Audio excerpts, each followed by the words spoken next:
사랑하는 성도 여러분, 지난 일주일 동안 잘 지내셨습니까? 몸이 연로한 우리 성도님들, 그리고 몸이 아프신 성도님들, 고3 학생들, 유학생들, 군에 가 있는 우리의 사랑하는 형제들, 전부 다 하나님의 은혜 가운데 충만 풍성하시고 회복되는 역사 일어날 수 있도록 주 예수의 이름으로 축원합니다. 우리가 매주 금요일마다 하나님의 성경 한 권씩을 띄면서 주의 말씀을 크게 바라보고 있습니다. 오늘은 사사기의 말씀입니다. 사사기는 여호수아 사후에 가나안에 정착한 이스라엘 백성들의 타락을 12사사를 통해 구원하시는 하나님의 역사를 기록한 책입니다. 이 사사기의 히브리어 명칭은 쇼페팀이라고 하는데 사사, 재판관들이라는 뜻입니다. 개역 성경의 명칭도 사사기로서 같은 뜻입니다. 사사는 재판관을 가리키고 국가적 어려움이 있을 때 사사들은 국가적 지도자의 역할도 감당했습니다. 자, 여러분, 이 사사기가 어떤 모습인가 이스라엘의 역사를 한번 살펴보도록 하겠습니다. 먼저 창조가 있고 타락이 있죠. 출애굽이 있고 약속의 땅 가나안으로 들어오게 되었습니다. 약속의 땅 가나안으로 들어와서 통일 왕국을 이루기 전 그때의 일을 바로 사사기, 사사라고 이야기를 합니다.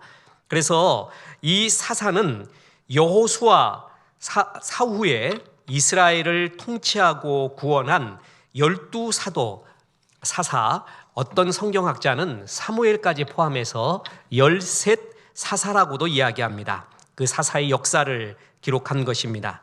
즉 여호수아가 죽은 후부터 마지막 사사인 사무엘이 소개되기까지 약 350년간, 성경학자에 따라서는 400년, 어떤 사람은 250년, 이 신학적 이런 기록 연대나 이런 것들은요 전부 차이가 납니다. 그렇게 중요한 것은 아닙니다.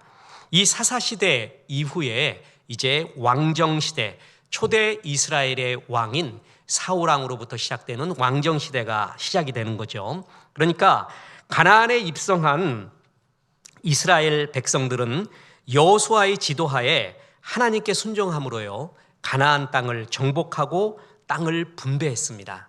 그런데 사사시대에 이르러서 불순종하고 가나안의 여러 잡종교, 우상 숭배에 빠지는 고난, 죄를 범하게 됩니다.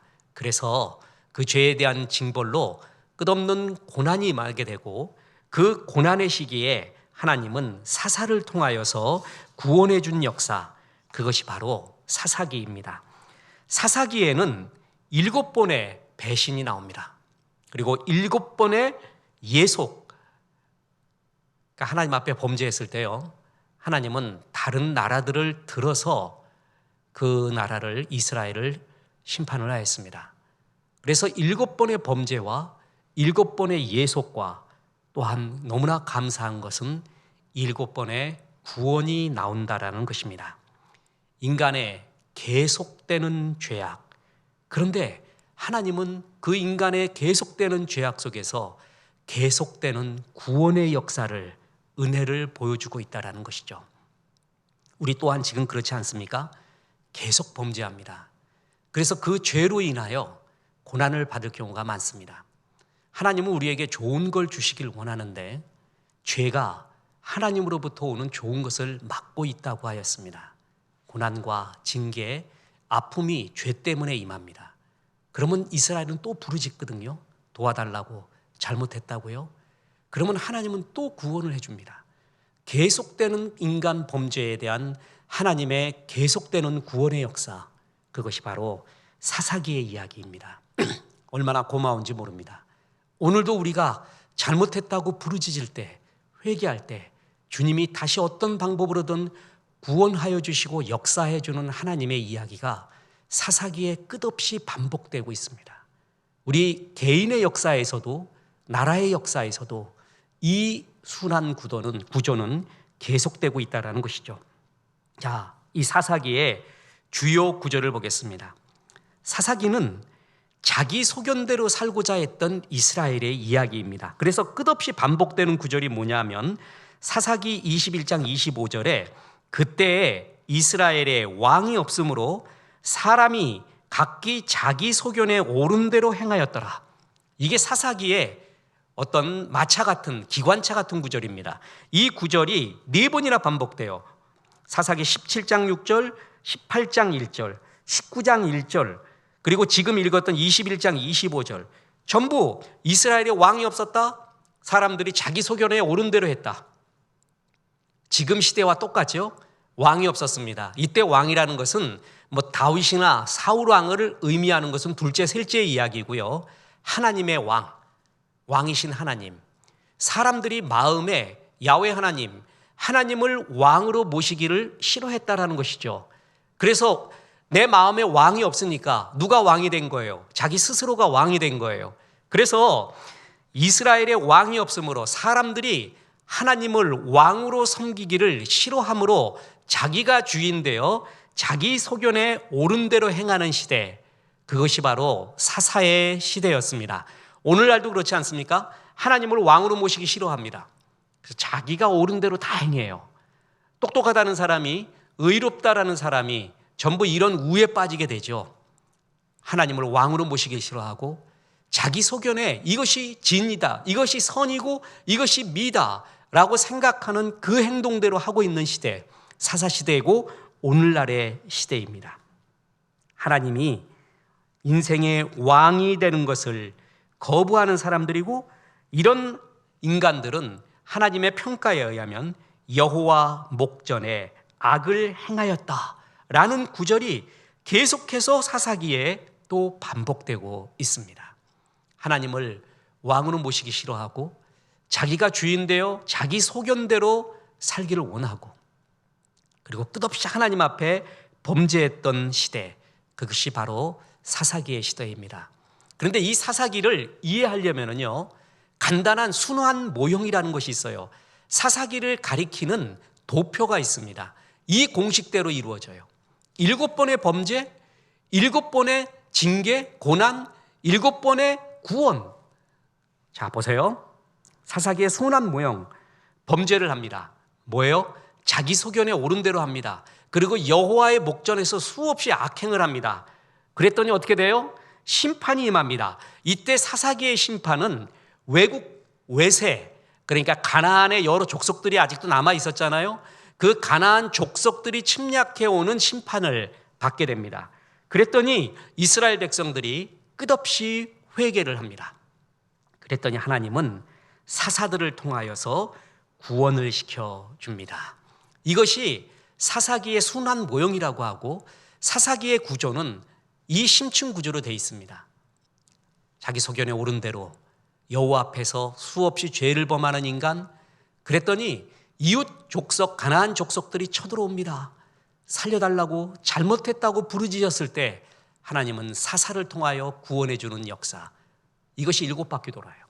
이것이 계속되는 그러한 하나님과 이스라엘 사람들의 관계였고 사사시대의 모습이었습니다. 그래서 이제 하나님께서는 사사들을 통해 구원을 했는데 12사사가 나옵니다. 온니엘, 에훗, 삼갈, 드보라, 기드온, 돌라, 야일, 입다, 입산, 엘론, 압돈, 삼손, 또 어떤 학자는 사무엘까지 두어서 13 사사라고도 하고, 어떤 사람은 바락, 아비멜렉 이런 사람들도 또 집어넣어서 15 사사라고도 이야기합니다. 근데 대부분 12명의 사사로 이렇게 이야기를 하죠. 이 사사들을 통해 구원을 했고, 이 사사들을 통해 구원했을 때 이거 이스라엘의 지도를 한번 보시기 바랍니다. 사사가 역사했던 데가 한 곳이 아니라 전부 이렇게 흩어져 있죠. 한마디로 이스라엘의 전역이에요. 이스라엘의 전역을 통해서 하나님께서는 사사를 세워서 그 옆에 이방 민족에 침입했을 때 이들을 통해서 구원해 주시는 역사를 나타나는 것을 볼 수가 있습니다. 자, 구체적으로 보면 12사도가 나오는데 여기서 중요한 것이 있습니다. 이 12사도 중에서, 사사 중에서요, 온니엘, 에훗, 삼갈, 드보라, 기드온, 돌라, 야일 이렇게 나오는데, 에훗을 보시기 바랍니다. 이 에훗은 왼손잡이였습니다. 자, 이게 뭘 의미하죠? 성경에는 에훗이 왼손잡이라는 것을 구체적으로 또 강조하고 있습니다. 이게 뭐가 문제가 돼요? 그 고대 근동 이스라엘에서 왼손잡이라는 이 의미에 대해서 학위 논문도 많이 나와 있죠. 한마디로 소수자, 소외받는 자, 주목을 받지 못하는 비주류를 의미합니다. 에훗이 그런 사람이었습니다. 그 밑에 삼갈이 있어요. 삼갈은 그의 직업이 소몰이었습니다. 그래서 나중에 소모는 막대기로 블레셋 사람들을 쳐 죽이거든요. 그의 직업이 뭐였다고요? 소모는 농부였다는 거예요. 더군다나 드보라를 보십시오. 드보라는 여성이었습니다.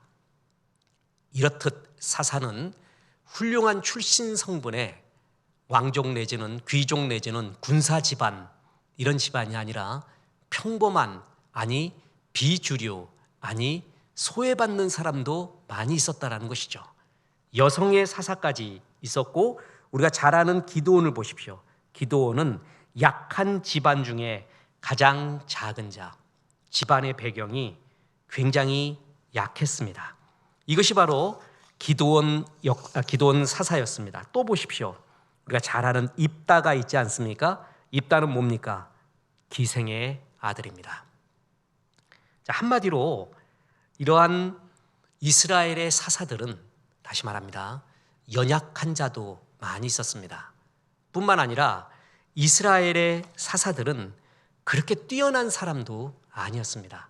몇몇 사람 빼놓고는 너무나 실수와 허물이 많았던 사람. 그래서 사사기의 주인공은 사사들이 아니라 사사 뒤에서 역사하시는 하나님입니다.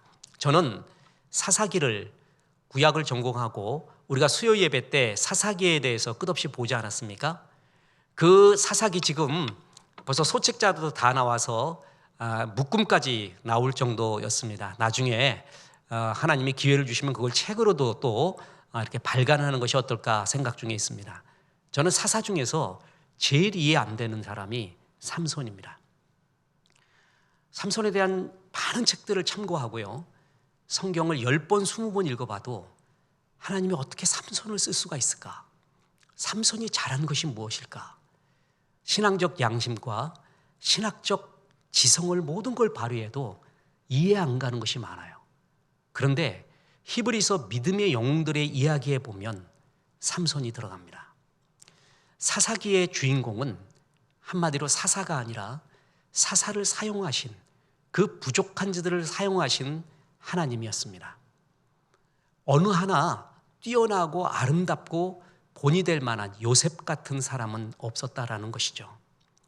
우리도 오늘날에도 끝없이 사사의 시대와 같은 시대적 배경과 이야기가 반복되고 있습니다. 자기가 왕이 되고 싶은 사람들, 하나님이 은혜로 말미암아서 가나안으로 들어가게 했어요. 정복하게 했고 분배까지 하게 됐습니다. 사람은 힘이 있을 때요, 힘을 가졌을 때 그것을 어떻게 다루느냐가 굉장히 중요합니다.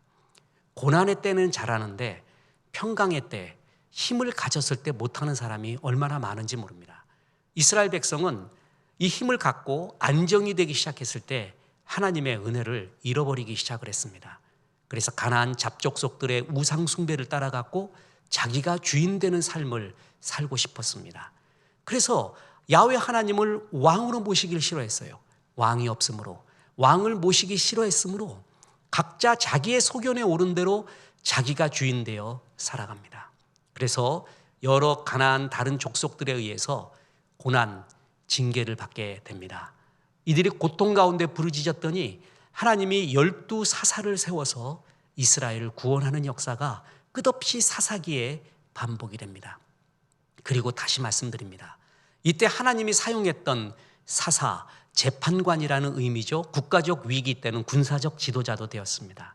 그들은 출신 성분이 아름답거나 뛰어난 사람들이 아니었다라는 것이죠. 오히려 왼손잡이, 기생의 아들, 그리고 여성, 그리고 가장 미약한 집안, 그리고 소모는 농부, 이러한 미약한 자, 낮고 헐한 자, 별 내세울 것이 없는 우리와 같은 자들을 하나님은 그래도 사용하시고 역사하시고 쓰셔서 이스라엘 구원에 사용했다라는 것입니다.